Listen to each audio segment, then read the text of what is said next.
My God.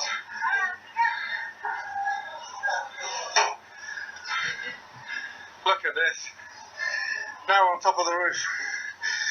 And these are all laid out to dry. There must be thousands of them here. It's a shark fin graveyard, with fins for sale in the shops for up to £200 each. The amount of money on this one roof alone is mind-boggling. It's a gold mine.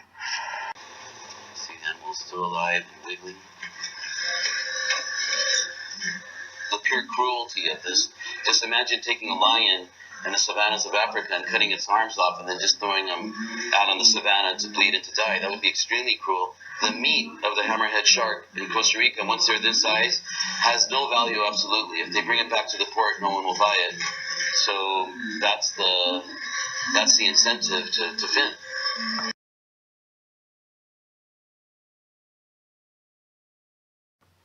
One of the main problems with shark finning is that they don't kill the shark on the boat.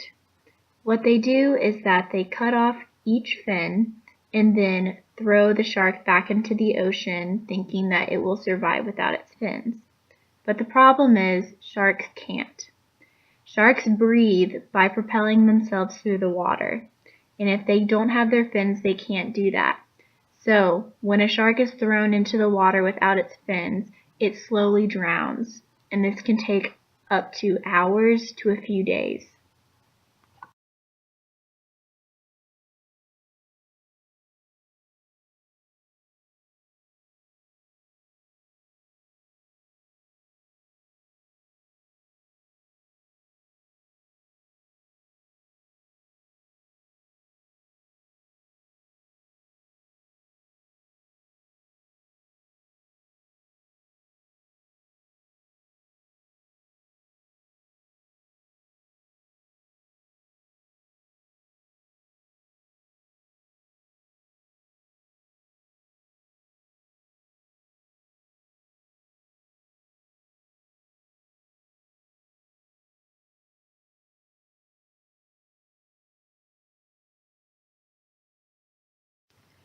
So a study was done where they found 51 bowls of shark fin soup in 14 cities and tested to see what type of sharks were found in them.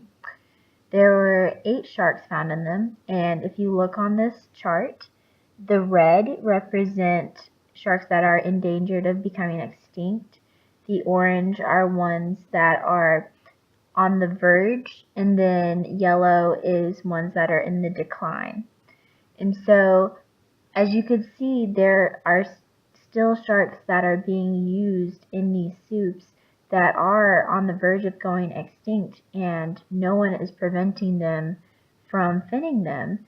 So eventually, if this keeps going on, sharks will become extinct, and then our oceans will lose power in keeping everything eco-friendly, as in there will be different species of fish that sharks used to eat that would be dominating the ocean, and this could mess up our coral reefs and just throw the whole ocean ecosystem out of whack.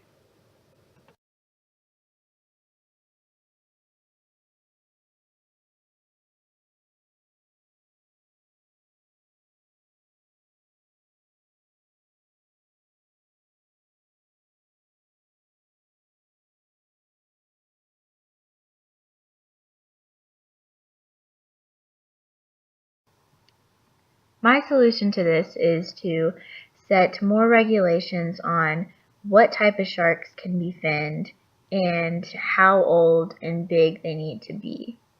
This will help give sharks a chance to repopulate and to keep a steady population number so we won't ever have to worry about them going extinct.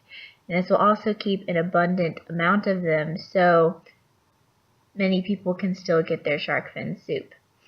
I also want to make a specific time frame from when sharks can be finned. There'd be about 8 months in the year that sharks could be finned. This would give more shark populations the chance to repopulate and give probably thousands or millions of sharks the gift of life rather than getting it taken away before they would get the chance to even grow up. I'd also create a new job force that would be at the Taiwan fishing docks. This would help boost the Taiwan economy, and it would create more jobs and help educate the people about the span and the problem of the decline in shark populations. The worker would have to go through a class of where he'd have to learn about many different species of sharks, and he'd have to know about their size and their age and their current populations, and have to keep up with which ones are on the verge of becoming extinct and which aren't. I would put 2 to 3 of these people at each dock, and maybe even provide one to companies to accompany them on when they go shark finning, to make sure that they don't fin the sharks on the boat, and instead make sure that they bring the shark carcasses to the dock so there's no suspicion of finning.